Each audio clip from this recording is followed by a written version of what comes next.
اقرأ أخيا ورتل القرآن اصدح بصوتك اسمع الأكوان اقرأ كلام الله. الحمد لله رب العالمين والصلاة والسلام على رسول الله وعلى آله وصحبه أجمعين. أما بعد، اللهم سبحانك لا علم لنا إلا ما علمتنا إنك أنت العليم الحكيم. رب اشرح لي صدري ويسر لي أمري واحلل عقدة من لساني يفقه قولي. അള്ളാഹുവിൻ്റെ മാർഗത്തിൽ ഞാനൊരുപാട് സ്നേഹിക്കുന്ന അത്തഹസുലിൻ്റെ പഠിതാക്കളെ, ശ്രോതാക്കളെ, എൻ്റെ പ്രിയപ്പെട്ട സഹോദരങ്ങളെ, സഹോദരിമാരെ, സൂറത്തുൽ കഹ്ഫിൻ്റെ അവസാന ഭാഗങ്ങളിലാണ് നമ്മളുള്ളത്. ദുൽഖർനൈനിനെ പറ്റിയും യഅജൂജ് മഅജൂജിനെ പറ്റിയുമൊക്കെയാണ് നമ്മൾ സംസാരിച്ചു കൊണ്ടിരിക്കുന്നത്. ഇനി നമുക്കുള്ളത് ഈ സൂറത്തിലെ 99-ാമത്തെ ആയത്താണ്. കൂടുതൽ ആമുഖങ്ങളൊന്നുമില്ലാതെ നമ്മൾ നമ്മുടെ ആയത്തുകളിലേക്ക് പ്രവേശിക്കുകയാണ്. ശരിക്ക് ശ്രദ്ധിക്കുക. ആദ്യം നമുക്ക് 99-ാമത്തെ ആയത്തൊന്ന് നോക്കാം.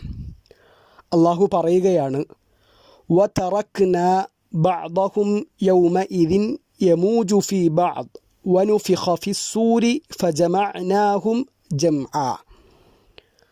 അന്ന്, ആ ദിവസം, അവരിൽ ചിലർ മറ്റു ചിലരുടെ മേൽ തിരമാലകൾ പോലെ തള്ളിക്കയറുന്ന രൂപത്തിൽ നാം വിട്ടേക്കുന്നതാണ്. കാഹളത്തിൽ ഊതപ്പെടുകയും അപ്പോൾ നാം അവരെ ഒരുമിച്ച് കൂട്ടുകയും ചെയ്യും. ദുൽഖർനൈൻ ചെമ്പുകൊണ്ട് വലിയ മതിലുണ്ടാക്കുകയും ആ മതിലിനപ്പുറം യഅജൂജിനെയും മഅജൂജിനെയും ബന്ധിപ്പിക്കുകയും ഒക്കെ ചെയ്ത കാര്യങ്ങൾ നമ്മൾ പറഞ്ഞു. അവർക്കൊരിക്കലും അത് മറികടക്കാനോ അത് തുരന്ന് ഓട്ടയാക്കാനോ കഴിയുകയില്ല. അത്ര ബലമുള്ളതാണ്, അത്ര ഉയരമുള്ളതാണ് അത്. എന്നാൽ ആ മതിൽ തകർത്ത് ആ ചെമ്പുകൊണ്ടുള്ള കെട്ട് പൊളിച്ച് യഅജൂജും മഅജൂജും പുറത്തു വരുന്നൊരു ദിവസമുണ്ട് എന്ന് 98-ാമത്തെ ആയത്തിൽ നമ്മൾ പറഞ്ഞു. അത് അള്ളാഹു നിശ്ചയിച്ച ദിവസമാണ്. ഈ ആയത്തിൻ്റെ വിശദീകരണങ്ങളിലേക്ക് പോകുന്നതിന് മുമ്പ് നമുക്ക് ഈ ആയത്തിൽ നിന്ന് നമ്മൾ പഠിക്കേണ്ട ചില വാക്കുകൾ, അതിൻ്റെ അർത്ഥങ്ങളെ പറ്റി പറയാം. തറക്ക എന്ന് പറഞ്ഞാൽ ഉപേക്ഷിക്കുക, ഒഴിവാക്കുക, വിട്ടേക്കുക എന്നൊക്കെയാണ് അർത്ഥം. ഇവിടെ വതറക്ന, നാം വിട്ടുകളയുന്നതാണ്, വിട്ടേക്കുന്നതാണ്. ബഅദഹും, അവരിൽ ചിലരെ, യൗമഇദിൻ, അന്നേ ദിവസം. യമൂജു, മൗജുൻ എന്ന് പറഞ്ഞാൽ തിരമാലക്കൊക്കെയാണ് പറയുക. മൗജുൽ ബഹർ എന്ന് പറഞ്ഞാൽ കടലിലെ തിരമാലക്കാണ് പറയുക. മാജ യമൂജു എന്ന് പറഞ്ഞാൽ തള്ളിക്കയറുക, തിരയടിക്കുക എന്നൊക്കെയാണ്. അപ്പോൾ അവരിൽ ചിലരിൽ എന്ത് ചെയ്യും? തിരമാലകൾ പോലെ തള്ളിക്കയറും, അങ്ങനെ അലയടിക്കും എന്നാണ് പറയുന്നത്. വനുഫിഖ ഫിസ്സൂർ, നഫഖ എന്ന് പറഞ്ഞാൽ ഊതുക എന്നാണ്. നുഫിഖ എന്നായാൽ ഊതപ്പെട്ടു എന്നാണ്. ഫിസ്സൂർ, സൂർ എന്ന് പറഞ്ഞാൽ കൊമ്പ്, കാഹളം എന്നൊക്കെയാണ് അർത്ഥം. ജമഅ എന്ന് പറഞ്ഞാൽ ഒരുമിച്ച് കൂട്ടുക. ഫജമഅനാഹും, അപ്പോൾ നാം അവരെ ഒരുമിച്ച് കൂട്ടും. ജംഅൻ, ഒരുമിച്ച് കൂട്ടൽ. അപ്പോൾ എന്താണ് ഈ ആയത്തിൽ അള്ളാഹു നമ്മളോട് പറയുന്നത്?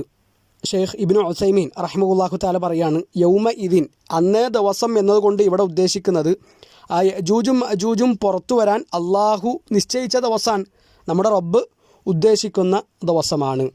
ഇനി പ്രിയപ്പെട്ടവരെ, ഇവിടെ പറഞ്ഞല്ലോ, അവരിൽ ചിലർ മറ്റു ചിലരുടെ മേൽ തിരമാലകൾ പോലെ തള്ളിക്കയറുന്ന രൂപത്തിൽ വരുന്ന ദിവസമാണെന്ന് പറഞ്ഞല്ലോ. അപ്പോൾ അവരിൽ ചിലർ മറ്റു ചിലരുടെ മേൽ എന്ന് പറയുമ്പോൾ ആരാണ് അവിടെ ഉദ്ദേശിക്കുന്നത്?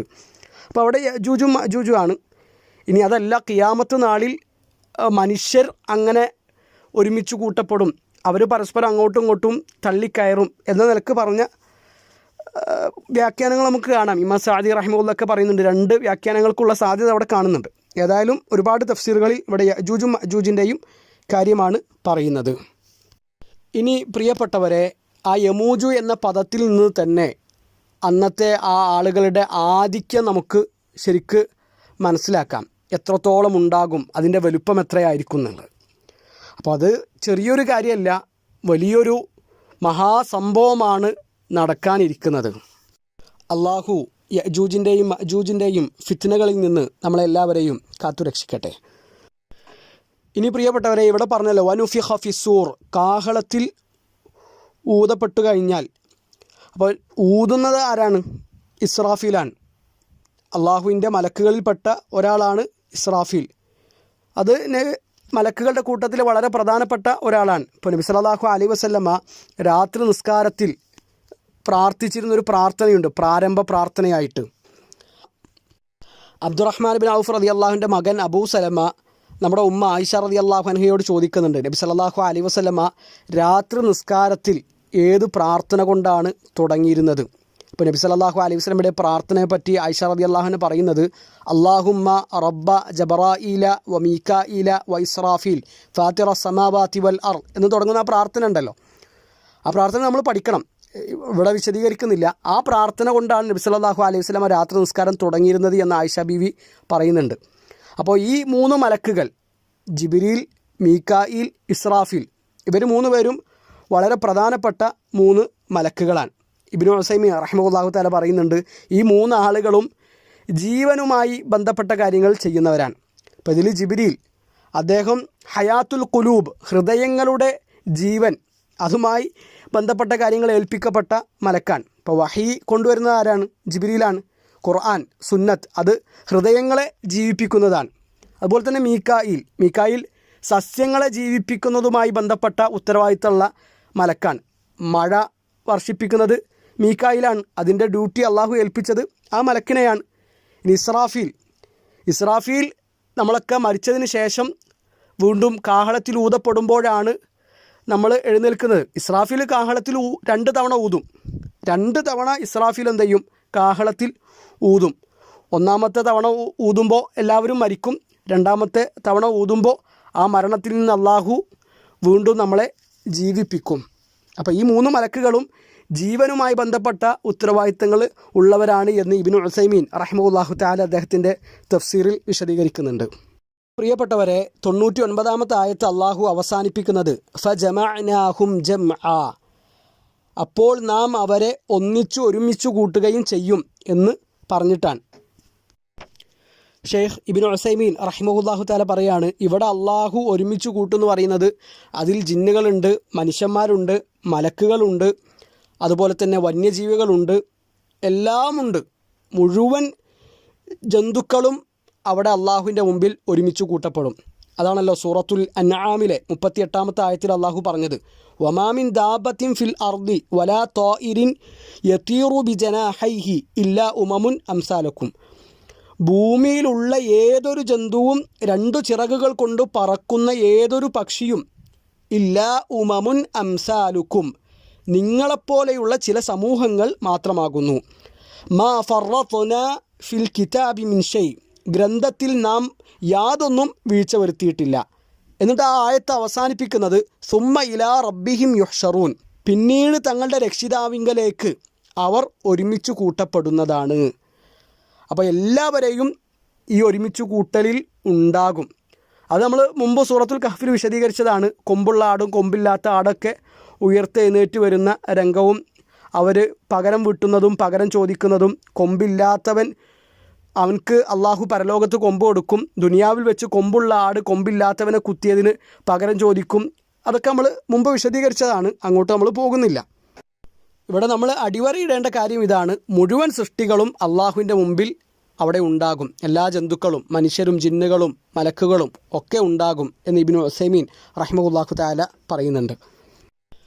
അപ്പോൾ ഏതായാലും പ്രിയപ്പെട്ടവരെ, ഈ 99-ാമത്തെ ആയത്തിൽ അള്ളാഹു പറയുന്നത് ഖിയാമത്ത് നാളിൻ്റെ വലിയൊരു അടയാളത്തെ പറ്റിയിട്ടാണ്. യജൂജ് വരിക എന്നത് ഖിയാമത്ത് നാളിൻ്റെ അടയാളങ്ങളിൽപ്പെട്ടതാണ്. അവർ ജനങ്ങളിലേക്ക് ഇറങ്ങും, ജനങ്ങൾക്കിടയിൽ കുഴപ്പങ്ങളുണ്ടാക്കും. നമുക്കറിയാലോ, ഒരു അണക്കെട്ടിൽ വെള്ളം കെട്ടി നിർത്തിയിട്ട് അത് പെട്ടെന്ന് തകർന്ന് വെള്ളം ഒലിച്ചു വരുന്ന ആ ശക്തിയും അതിൻ്റെ ആ പ്രവാഹമൊക്കെ ഒന്ന് ആലോചിച്ച് നോക്കൂ. അപ്പോൾ അതുപോലെ യജൂജും ജനങ്ങളിലേക്ക് ഇറങ്ങും, അവർ കുഴപ്പങ്ങളുണ്ടാക്കും, അവരുടെ ഫിത്നകൾ ഉണ്ടാകും എന്നാണ് ഇതിൽ നിന്ന് നമ്മൾ മനസ്സിലാക്കേണ്ടത്. ഇതൊക്കെ ഖുർആനും സുന്നത്തും നമ്മളോട് പറഞ്ഞ കാര്യങ്ങളാണ്. അതൊക്കെ അതുപോലെ വിശ്വസിക്കുക എന്നതാണ് നമ്മൾ ചെയ്യേണ്ടത്. ഇനി പ്രിയപ്പെട്ടവരെ, സൂറത്തുൽ കഹ്ഫിലെ 100-ാമത്തെ ആയത്ത് നോക്കുക. വഅറദ്നാ ജഹന്നമ യൗമഇദിൻ ലിൽകാഫിരീന അർദാ. കുഫാറുകൾക്ക്, അവിശ്വാസികൾക്ക് അന്നേ ദിവസം നാം നരകത്തെ ശരിയാം വണ്ണം കാണിച്ചു കൊടുക്കുന്നതാണ്, ശരിക്ക് കാണിച്ചു കൊടുക്കുന്നതാണ്. അപ്പോൾ ഇവിടെ അറദ എന്ന് പറഞ്ഞാൽ കാണിച്ചു കൊടുക്കുക, പ്രദർശിപ്പിക്കുക എന്നൊക്കെയാണ് അർത്ഥം. ഇപ്പോൾ കടയിലൊക്കെ ഡിസ്പ്ലേക്ക് സാധനങ്ങൾ വെക്കാറുണ്ടല്ലോ, അതിന് അറദ എന്ന് പറയലുണ്ട്. ഒരു കച്ചവടക്കാരൻ ആളുകൾ വാങ്ങാൻ വേണ്ടിയിട്ട് വിൽക്കുന്ന വസ്തുക്കൾ അതിങ്ങനെ പ്രദർശിപ്പിക്കുന്നതിന് അറദ എന്ന് പറയലുണ്ട്. വഅറദ്ന, നാം കാണിച്ചു കൊടുക്കുന്നതാണ്, ജഹന്നമ, നരകത്തെ. അത് നരകത്തിൻ്റെ മറ്റൊരു പേരാണ് ജഹന്നം എന്നുള്ളത്. ഖുർആൻ നരകത്തിന് പല പേരുകൾ ഉപയോഗിച്ചിട്ടുണ്ട്, അതിലൊന്നാണ് ഈ പേര്. യൗമ ഇദിൻ, അന്നേ ദിവസം, ഖിയാമത്ത് നാളിൽ, ലിൽ കാഫിരീൻ, കാഫിറുകൾക്ക്, അർദ, നല്ല ശരിക്ക് കാണിച്ചു കൊടുക്കും. ആ കാണിച്ചു കൊടുക്കലിൻ്റെ ഭീകരതയാണ് രണ്ടാമതും അർദ എന്ന പദം അറിയിക്കുന്നത്.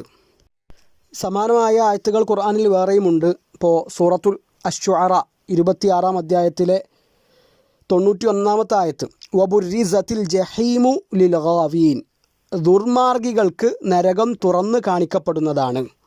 അപ്പോൾ അവർക്ക് കാണിച്ചു കൊടുക്കും, ഇതാണ് നിങ്ങൾ ദുനിയാവിൽ ചെയ്തതിനുള്ള പ്രതിഫലം, നിങ്ങൾക്ക് കിട്ടാൻ പോകുന്നത്, നിങ്ങളുടെ സങ്കേതം എന്ന് അവർക്ക് ശരിക്ക് കാണിച്ചു കൊടുക്കുന്നതാണ്. നമുക്കിപ്പോൾ പറയുമ്പോൾ വലിയ ഫീലിംഗ് ഒന്നും ഉണ്ടാവില്ല, പക്ഷേ അതിൻ്റെ ഭീകരതയും തീവ്രതയൊന്നും നമുക്ക് ബോധ്യപ്പെടാത്തതുകൊണ്ടാണ്. നബി സല്ലല്ലാഹു അലൈഹി വസല്ലമ പറഞ്ഞ ഒരു ഹദീസിനെ പറ്റി മാത്രം നമ്മൾ ആലോചിച്ചാൽ മതി. യുഅ്താ ബി ജഹന്നം യൗമ ഇദിൻ ലഹാ 70,000 സിമാമിൻ മഅ കുല്ലി സിമാമിൻ 70,000 മലക്കിൻ യജുറൂനഹ. എന്താ പറഞ്ഞത്? 70,000 ചങ്ങലകളിലായിട്ടാണ് നരകത്തെ കൊണ്ടുവരിക. 70,000 ചങ്ങലകളുണ്ടാകും. ഓരോ ചങ്ങലകളിലും 70,000 മലക്കുകളുണ്ടാകും. ആകെ 70,000 മലക്കുകൾ ഉണ്ടാകും എന്നല്ല പറഞ്ഞത്, ഓരോ ചങ്ങലയിലും 70,000 മലക്കുകളുണ്ടാകും. സുബ്ഹാനല്ലാഹ്. അപ്പോൾ ആ നരകം എന്താണ് പ്രിയപ്പെട്ടവരെ? അത് തമാശയല്ല, അത് കുട്ടിക്കളിയല്ല. അവിടെ നിന്ന് രക്ഷപ്പെടാൻ നമ്മൾ ഒരുങ്ങിയിട്ടുണ്ടോ എന്നാണ് ഗൗരവത്തിൽ ചിന്തിക്കേണ്ടത്. അള്ളാഹു നമ്മളെ നരകത്തിൻ്റെ ഭീകരമായ ശിക്ഷകളിൽ നിന്ന് കാത്തുരക്ഷിക്കട്ടെ. ഇനി 101-ാമത്തെ ആയത്തിൽ അള്ളാഹു കാഫിറുകളായ ആളുകളുടെ പ്രത്യേകത പറയാൻ, നരകം അവർക്ക് കാണിച്ചു കൊടുക്കുന്നു പറഞ്ഞല്ലോ. എന്താണ് അവരുടെ പ്രത്യേകത, അവരുടെ കുഴപ്പം, പ്രശ്നം? ആയത്ത് ശ്രദ്ധിക്കുക. അല്ലദീന കാനത് അഅ്യുനുഹും ഫീ ഗിതാഇൻ അൻ ദിക്രി വകാനൂ ലാ യസ്തതിഊന സമഅ. എൻ്റെ സന്ദേശത്തിൻ്റെ മുമ്പിൽ അവരുടെ കണ്ണുകൾക്ക് മൂടി വീണു പോവുകയും അത് കേട്ടുഗ്രഹിക്കാൻ അവർക്ക് സാധിക്കാതിരിക്കുകയും ചെയ്തു. അവരാണ് ആ കാഫിറുകൾ. ഐനുൻ എന്ന് പറഞ്ഞാൽ കണ്ണ്, അതിൻ്റെ ജംആണ് അഅ്യുൻ, കണ്ണുകൾ. അഅ്യുനുൻ, കണ്ണുകൾ. അഅ്യുനുഹും, അവരുടെ കണ്ണുകൾ. ഗിതാ എന്ന് പറഞ്ഞാൽ മൂടി എന്നാണ് അർത്ഥം. ദിക്രി എന്ന് പറഞ്ഞാൽ എൻ്റെ സന്ദേശം, ദിക്ർ, ഉത്ബോധനം എന്നൊക്കെയാണ്. ഇസ്തതാഅ യസ്തതിഉ, അത് നമ്മൾ മുമ്പ് വിശദീകരിച്ച പദമാണ്. കഴിയുക, സാധിക്കുക എന്നൊക്കെയാണ്. സമഅ എന്ന് പറഞ്ഞാൽ കേൾക്കുക. അപ്പോൾ അള്ളാഹുവിൻ്റെ സന്ദേശത്തിൻ്റെ മുമ്പിൽ അവരുടെ കണ്ണുകൾക്ക് ഒരു മൂടി ഉണ്ടായിരുന്നു. ആ സന്ദേശം കേട്ട് മനസ്സിലാക്കാൻ അവർക്ക് സാധിച്ചില്ല. അങ്ങനെയുള്ള ആളുകൾക്ക് അള്ളാഹു നരകത്തെ ശരിക്കും അങ്ങോട്ട് കാണിച്ചു കൊടുക്കും ഖിയാമത്ത് നാളിൽ എന്നാണ് ഇവിടെ പറയുന്നത്. അള്ളാഹുവിൻ്റെ ദിക്റുകളിൽ നിന്ന് തിരിഞ്ഞു കളയുന്നവരെ പറ്റിയിട്ട് ഈ സൂറത്തിൽ തന്നെ നമ്മൾ പഠിച്ചിട്ടുണ്ട്. 57-ാമത്തെ ആയത്തിൽ ഇന്നാ ജഅൽന അലാ ഖുലൂബിഹിം അകിന്നതൻ, അവരുടെ ഹൃദയങ്ങളുടെ മേൽ അള്ളാഹു ഒരു മൂടി വെച്ചിട്ടുണ്ട് എന്ന് പറഞ്ഞല്ലോ. അതുപോലെ തന്നെ മുനാഫിക്കുകളെ പറ്റി പറഞ്ഞപ്പോൾ സൂറത്തുൽ ബഖറയിൽ 2-ാം അധ്യായം 7-ാമത്തെ വചനം, അല അബ്സാരിഹിം ഗിശാവ, അവരുടെ കാഴ്ചയുടെ മേൽ എന്തുണ്ട്? ഒരു മൂടിയുണ്ട് എന്ന് പറഞ്ഞിട്ടുണ്ട്. അപ്പോൾ അവരെന്ത് ചെയ്യുന്നില്ല? അള്ളാഹുവിൻ്റെ ദിക്റിലേക്ക് നോക്കുന്നില്ല, ഖുർആനിലേക്ക് തിരിയുന്നില്ല എന്നാണ്. ലാ യസ്തതിഊന സമഅ, അവർക്കത് കേട്ട് ഗ്രഹിക്കാൻ സാധിച്ചില്ല എന്ന് പറയുന്നിടത്ത് ഇമാം സഅദി റഹിമഹുല്ലാഹു തആല പറയാണ്, കാരണം അവർക്ക് ഖുർആനിനോടും റസൂലിനോടുമുള്ള ദേഷ്യവും പകയുമാണ് അതിനുള്ള കാരണം. ഒരാൾക്ക് ഒരാളോട് ദേഷ്യമുണ്ട്, അയാൾ പറയുന്നത് കേൾക്കുമോ? അയാൾ പറയുന്നത് അനുസരിക്കുമോ? അയാളുടെ വാക്കുകൾ ശ്രദ്ധിക്കുമോ? ഇല്ല. അപ്പോൾ അള്ളാഹുവിനോടും റസൂലിനോടുമുള്ള ദേഷ്യം, വെറുപ്പ്, അത് കാരണം അവർക്കതൊന്നും കേൾക്കാനും ഗ്രഹിക്കാനും കഴിഞ്ഞില്ല എന്നുള്ളതാണ്. ഇബ്നു കസീർ റഹിമഹുല്ലാഹു തആല പറയുന്നത്, അള്ളാഹു വിരോധിച്ച കാര്യങ്ങളും അള്ളാഹു കൽപ്പിച്ച കാര്യങ്ങളും ശ്രദ്ധിക്കാത്തവരാണ്, അതിനെപ്പറ്റി ചിന്തിക്കാത്തവരാണ് ഈ മനുഷ്യന്മാരെന്നാണ്. ഏതായാലും കാഫിറുകളായ ആളുകൾക്ക് അള്ളാഹുവിൻ്റെ ഉത്ബോധനത്തെ ഒഴിവാക്കി അത് കാണാനോ കേൾക്കാനോ ശ്രമിക്കാതെ മാറി നിന്നവർക്ക് അർഹിക്കുന്ന ശിക്ഷ അള്ളാഹു നൽകുക തന്നെ ചെയ്യുമെന്നാണ് ഈ ആയത്തിൽ നിന്ന് നമ്മൾ പഠിക്കേണ്ടത്. ഇനി ശേഷം വരുന്ന ആയത്തുകളിലും അള്ളാഹു പറയുന്നത് കാഫിറുകളെ പറ്റിയിട്ടും മുഅ്മിനുകളെ പറ്റിയിട്ടൊക്കെയാണ്. കാഫിറുകൾക്കുള്ള ശിക്ഷ എന്താണ്, അതിനുള്ള കാരണം എന്താണ്, മുഅ്മിനുകൾക്കുള്ള പ്രതിഫലം എന്താണ്, അവർക്ക് അള്ളാഹുവിൻ്റെ അടുക്കൽ കിട്ടുന്ന സ്ഥാനവും മഹത്വവും എത്ര വലുതാണ്, അതിനുള്ള കാരണം എന്താണ്, ഇതൊക്കെയാണ് ശേഷമുള്ള ആയത്തുകളിൽ അള്ളാഹു വിശദീകരിക്കുന്നത്. ഇൻഷാ അല്ലാഹ് അത് അടുത്ത ക്ലാസ്സുകളിൽ നമുക്ക് സൂചിപ്പിക്കാം. അള്ളാഹു കൂടുതൽ അറിയാനും പഠിക്കാനും നമ്മളെ സഹായിക്കട്ടെ. പഠിച്ച കാര്യങ്ങൾ ജീവിതത്തിൽ പകർത്താനും അത് മറ്റുള്ളവർക്ക് എത്തിച്ചു കൊടുക്കാനും അള്ളാഹു നമ്മളെ അനുഗ്രഹിക്കട്ടെ. അഖൂലു ഖൗലി ഹാദാ അസ്തഗ്ഫിറുല്ലാഹ ലി വലക്കും വലി ജമീഇൽ മുസ്ലിമീൻ. അസ്സലാമു അലൈക്കും വറഹ്മത്തുള്ളാഹി വബറകാതുഹു.